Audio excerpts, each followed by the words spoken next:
ये सवाल किसी को भी अंदर तक झकझोरने के लिए काफी है, लेकिन कमाल की बात यह है कि ये कोई कल्पना या सुनी सुनाई कहानी नहीं, बल्कि वास्तविक घटना है जिसे इंडियन आर्मी भी सच मानती है। भारत चीन सीमा की उन पहाड़ियों पर जहां हर सांस बर्फ की तरह ठंडी और हर रात मौत जितनी लंबी होती है, वहां आज भी उस शहीद सैनिक की प्रेजेंस महसूस की जाती है। उस शहीद सैनिक के साथियों का विश्वास है कि जब भी नाथू ला पर कोई सैनिक अपनी ड्यूटी से मुंह मोड़ता है या फिर नींद की झपकियां लेता है, तब वो शहीद सैनिक जोरदार चांटा जड़कर उसे झकझोर कर उठा देता है। हैरानी की बात यह है कि चीनी सैनिकों ने भी इंडिया चाइना बॉर्डर पर उनकी प्रेजेंस को कंफर्म किया है। ये कहानी है भारत के लेजेंडरी सोल्जर बाबा हरभजन सिंह की, जो मौत के बाद भी अपनी ड्यूटी निभाते रहे, और हैरानी की बात यह है कि इसके लिए उन्हें सैलरी भी दी जाती रही।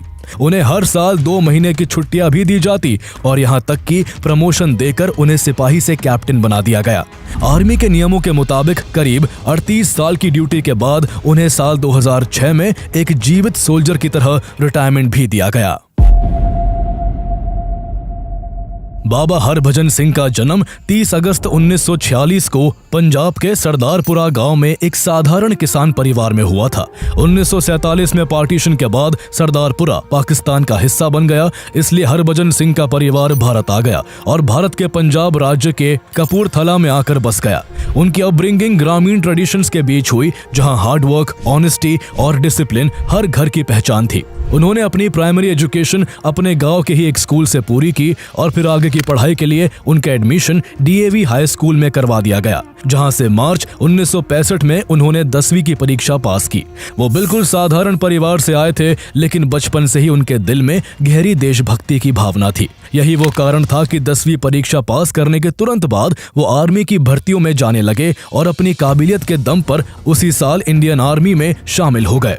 30 जून 1965 को उन्हें कमीशन मिला और सिपाही के तौर पर उन्हें 14 राजपुताना राइफल्स में शामिल कर लिया गया। उस दौरान भारत और पाकिस्तान के बीच भयंकर युद्ध छिड़ा हुआ था और कहा जाता है कि उन्होंने उम्र कम होने के बावजूद इस युद्ध में वीरता दिखाते हुए दुश्मनों के दांत खट्टे कर दिए थे। उनकी बहादुरी को देखते हुए उनका ट्रांसफर 23rd पंजाब रेजिमेंट में कर दिया गया, जो सिक्किम में भारत चीन के सीमा पर रहकर देश की सुरक्षा करती थी। हरभजन सिंह को नाथू ला पास पर पोस्टिंग मिली, जो इंडिया और तिब्बत को जोड़ने वाला एक रिमोट और स्ट्रेटेजिकली वाइटल पॉइंट है। 1962 के सीनो इंडियन वॉर के बाद बॉर्डर पर सिचुएशन टेंस बनी रहती थी, इसलिए यहाँ तैनात सोल्जर्स को हर वक्त चाइनीज इंट्रूशन की संभावना की वजह से अलर्ट रहना पड़ता था। नाथू ला की खतरनाक चट्टानें, बर्फीले तूफान, ठंडी हवाएं और कम ऑक्सीजन हर दिन यहाँ तैनात सैनिकों की सहन शक्ति को टेस्ट करती थी। इतने मुश्किल हालात में यहाँ हरभजन सिंह को अपने साथियों के साथ काम चलाऊ बंकर्स में रहना पड़ता था। हरभजन सिंह के कंधों पर रिमोट आउटपोस्ट पर तैनात अपने साथियों तक फूड और एम्यूनिशन सप्लाई पहुंचाने की भी जिम्मेदारी थी। उन्हें ये सामान खच्चरों पर लाद कर भयानक ठंड में बर्फीले रास्तों पर कई किलोमीटर की यात्रा करके ले जाना पड़ता। बेशक परिस्थितियां बहुत ही खतरनाक थी, लेकिन वो अपनी ड्यूटी को पूरे डेडिकेशन के साथ निभाते। नाथू ला की जिंदगी करेज मांगती थी और हरभजन सिंह ने हर टास्क में इसे साबित करके दिखाया। यही वजह थी कि उनकी डेडिकेशन और सिंसेरिटी के चलते उनके साथी सिपाही और कमांडिंग ऑफिसर्स उनकी काफी इज्जत करते थे। लेकिन 4 अक्टूबर 1968 को उनकी जिंदगी में एक ऐसा भूचाल आने वाला था जिसकी कल्पना किसी ने बुरे सपने में भी नहीं की होगी।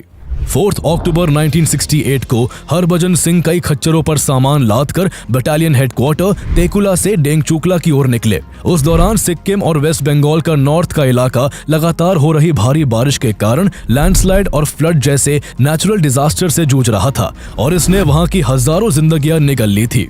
रास्ता बर्फीला और काफी फिसलन भरा था, इसलिए हरभजन सिंह बहुत संभल कर चल रहे थे। लेकिन तभी अचानक उनका पैर फिसल गया और वो एक तेज धारा वाली नदी में जा गिरे।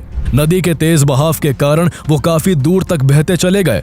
चूंकि वो उस वक्त अकेले थे, इसलिए किसी को भी उनके साथ हुए हादसे का पता नहीं चल सका। जब देर रात तक भी हरभजन सिंह डेंगचूकला नहीं पहुंचे तो उनके साथी सिपाहियों को किसी अनहोनी की आशंका होने लगी। उन्होंने इसकी खबर अपने हायर रैंक के अधिकारियों को दी। इसके तुरंत बाद हरभजन सिंह की खोज शुरू कर दी गई। लगातार 5 दिनों तक सर्च ऑपरेशन चलता रहा, लेकिन हरभजन सिंह कहीं नहीं मिले।